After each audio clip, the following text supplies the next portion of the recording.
Please tell something about SDA. Okay, SDA का full form होता है seventh day adventism. Okay, so ये seventh day एडवेंटिज्म को जो है मैं कल्ट मानता हूं। क्यों मैं कल्ट मानता हूं?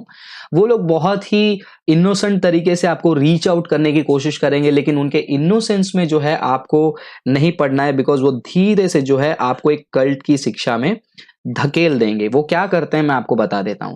वो आपके पास आएंगे और आपको पूछेंगे कि क्या आप 10 आज्ञा को मानते हो? आप बोलोगे हाँ मैं तो मसीह हूं, मैं 10 आज्ञा को मानता हूं।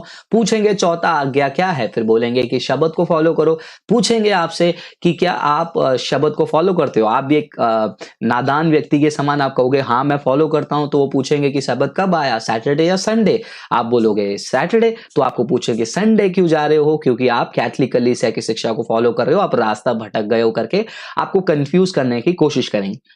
ये सेवन डे एडवेंटिज्म जो है आई थिंक 1844, अगर मैं पीछे जाऊंगा, विलियम मिलर के एक मूवमेंट से जो है शुरू हुआ है। विलियम मिलर एक ऐसे झूठे प्रॉफिट थे जिन्होंने ये क्लेम किया था, ये प्रोफेसी की थी कि 1844 में जो है यीशु मसीह आने वाले हैं। तो उन्होंने बहुत सारे लोगों को तैयार किया, लेकिन यीशु मसीह नहीं आए, वो झूठा साबित हुए। लेकिन उसके बाद फिर से उन्होंने कुछ महीनों के बाद आई थिंक 1872 या 1862, मुझे प्रिसाइसली डेट याद नहीं है, तो उन्होंने फिर से दावा किया कि यीशु मसीह आने वाले हैं। फिर से यीशु मसीह ने आया, तो उनका मूवमेंट गिरते गिरते गया। लेकिन धीरे धीरे विलियम मिलर से जो है प्रेरित होकर एक 13 साल की लड़की जिनका नाम था एलन जी वाइट, और ये एलन जी वाइट 13 साल की उम्र में उनको अचानक से एक दर्शन मिला जहां पर वो ऊपर उठा ली गई।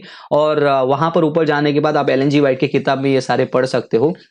उन्होंने यीशु मसीह के साथ बातचीत किया और यीशु मसीह ने एलन जी वाइट को कहा कि मेरे लोग जो है मेरे सब्त के दिन को फॉलो नहीं कर रहे हैं, तो तुम जाकर लोगों को सत्य बताओ। तो एलन जी वाइट जो है सो कॉल्ड विजन के बाद उन्होंने जो है ये सेवेंथ डे एडवेंटिज्म मूवमेंट को जो है शुरू किया, जिसमें उनके दावा ऐसे होते हैं कि हमको शनिवार को ही आराधना करना है क्योंकि वही परमेश्वर के द्वारा बनाया गया दिन है। लेकिन इसको हमने कई बार डिटेल में रिफ्यूट किया है, रिस्पॉन्स दिया है, सेमिनार्स कंडक्ट करते हैं। तो ये सेवन डे एडवेंटिज्म एक कल्ट है। आज क्रिश्चियंस क्यों शनिवार को आराधना नहीं करते हैं? क्योंकि पुराने नियम में 613 जो नियम आता है, जिसमें सब कुछ आता है, सारा नियम, वो सारा का सारा नियम जो है क्रूस पे यीशु मसीह ने उसको परिपूर्ण कर दिया है। तो पुराने नियम के रीति को हम फॉलो नहीं कर रहे हैं, हम नए नियम के रीति को। कुछ लोग पूछेंगे नए टेस्टामेंट में रविवार कहां आराधना करने के लिए लिखा है? मैं उनको दोबारा उलटकर पूछता हूं कि 10 आज्ञा में से 9 आज्ञा तो मुझे न्यू टेस्टमेंट में कई बार दिखता है, उसका लिस्ट में कई बार दे चुका हूं, लेकिन अभी फिलहाल मेरे को पूरा सिस्टम ओपन करके आपको शेयर करना है। लेकिन शॉर्ट में आपको बताने के लिए यही कह रहा हूं कि एक भी बार पूरे नए नियम में कहीं पर भी जो है सैबत को फॉलो करने के लिए नहीं कहा गया है। यह आर्ग्यूमेंट इसीलिए वीक है क्योंकि वो लोग सामने से पूछेंगे कि तुम बताओ कि न्यू टेस्टमेंट में कहां पर यह लिखा है कि संडे फॉलो करो। अगर संडे फॉलो करने के लिए नहीं लिखा है तो सैटरडे फॉलो करने के लिए भी नहीं लिखा है।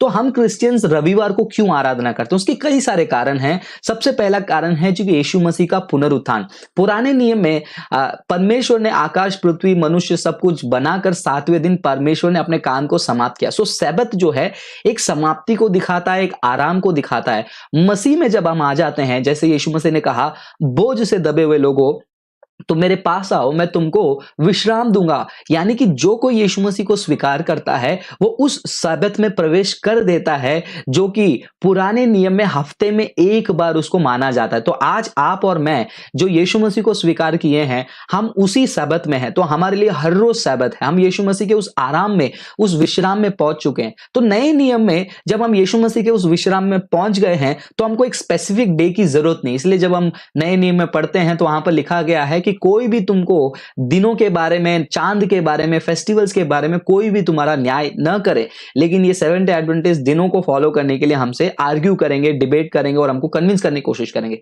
बात आती है रविवार को क्यों क्रिश्चियन आराधना करें, तो वापस मैं पॉइंट पे लेकर आता हूं। पुराने नियम में वो 7वां जो दिन है वो समाप्ति को दर्शाता था, लेकिन नए नियम में यीशु मसीह का पुनरुत्थान जो है हफ्ते के पहले दिन हुआ, जो कि रविवार है।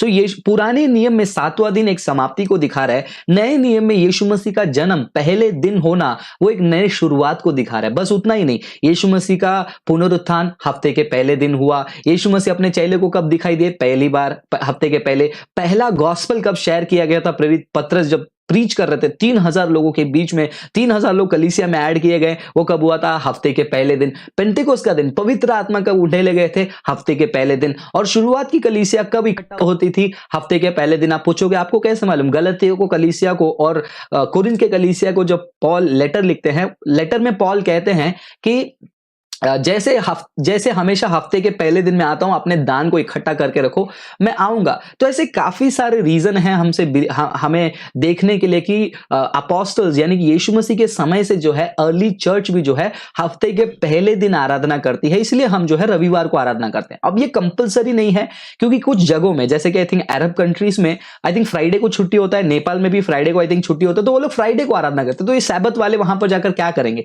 ये लोग जो है एक ऐसा जबरदस्ती का एक ऐसा फ्रेमवर्क क्रिएट कर देते हैं जिसकी वजह से आप दुनिया में जो है एक दुश्मन बनने लग जाते हैं। तो दुनिया में जब दुश्मन बनेंगे, इसका भी वो कवर दिखाएंगे, कहेंगे कि देखो यीशु मसीह के नाम से तुम नफरत किए जाओगे। लेकिन हमको देखना है कि बेकार की बातों में जो है हमको दुनिया से नफरत नहीं करना है, दुनिया से बैर नहीं करना है, दुनिया से विपरीत नहीं जाना है। जो बिब्लिकल है उस बिब्लिकल चीज को फॉलो करो। सो आपने पूछा एसडीए के बारे में कुछ बोलो, तो मैंने आपको थोड़ा सा ब्रीफ बैकग्राउंड फाउंडर का, फिर उनके फॉल्स प्रोफेसी का, फिर उनका सो कॉल्ड विजन का, फिर उसके बाद किस प्रकार सेवन डे एडवेंटिज्म आया, और शॉर्ट में मैंने आपको एक्सप्लेन करने की कोशिश की है कि क्यों क्रिश्चियंस को सैटरडे सैबत को फॉलो करने की जरूरत नहीं है। हम हर डे सैबत में है, हर डे हम we are into the rest of Christ, we are into the sabbath after accepting Christ. So every day is a sabbath, हर दिन हम वर्शिप कर सकते हैं। कल के दिन अगर चेंज हो गया डेट और कहेंगे कि हेलो इंडिया में संडे को आराधना नहीं कर सकते हैं, आराधना सिर्फ हॉलीडे मंडे को होगा, सो हम मंडे को आराधना कर लेंगे। So we are not bound by days, time and particular situation. We worship God every time everywhere, and since the time is there on Sunday, biblically उसको हम एक शुरुआत के रूप में देख पा रहे हैं। और यहाँ का छुट्टियों का दिन भी संडे को है। so I don't mind worshipping on Sunday if I go to Arab country Friday, Nepal में जाऊंगा तो Friday, doesn't matter। so ऐसे कल्ट से आपको सावधान रहना है, इसलिए असली नोट को पहचानोगे, नकली नोट को आप पहचान लोगे। इस विषय को और गहराई से समझने के लिए आप हमारी पुस्तक खंडन माता यरूशलेम पंथ खरीद सकते हैं। तीसरे अध्याय में सब्बात और रविवार के बारे में पूरी व्याख्या है। इस किताब को खरीदने की जानकारी डिस्क्रिप्शन में उपलब्ध है। ऐसे अनेक वीडियो देखने के लिए ग्लोरी अपोलोजेटिक्स चैनल को सब्सक्राइब करें।